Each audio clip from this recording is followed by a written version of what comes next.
I remember the first time that I saw her. She was walking alone down a dark, black, snow-covered street. It was late. I saw her again a few weeks later, in a mass of people, sitting alone, watching. Years later, I've come to learn she likes to people watch. It didn't surprise me. She liked to observe everything. She took photos often, photos of the strangest things. Things that represented fragments of her brain, or so she said. Her camera was in this little black box. I'll never forget that black box.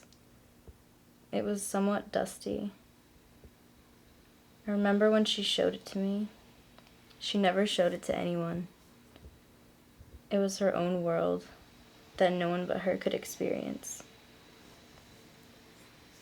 She told me I was important. She and I and her. It never sounded strange. We used to fuck to bad infomercials in the background. It turned her on. We went to the park across the street from her apartment a lot. We would look for plants that reminded us of home. The plants reminded me of her, my home. Whenever I think of her, I think of comfort, my bed, or when we would fill the bathtub with water so hot it would burn to the touch, and stick our toes in, seeing how far we could go before screaming. We always did this when we would get shit-faced drunk. Don't ask me why.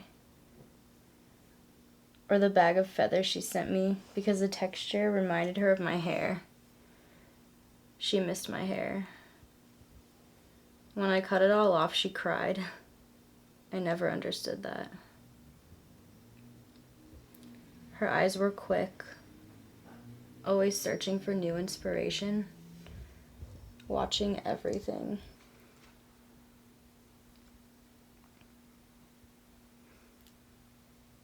She used to collect knives and display them on her coffee table. It made me nervous. She liked that. I always felt so nervous when she would look at me. She told me I made her feel exuberated. My eyes, her eyes. I remember when she left. It was 12 or so, something like that. My hallway was dark. I couldn't see anything but a streak of light coming from the bathroom. I panicked. I searched for her everywhere. She was gone. I watched for her out my window constantly, night after night, pulling the blinds up and down, hoping to catch a glimpse of her coming back to me. She never did.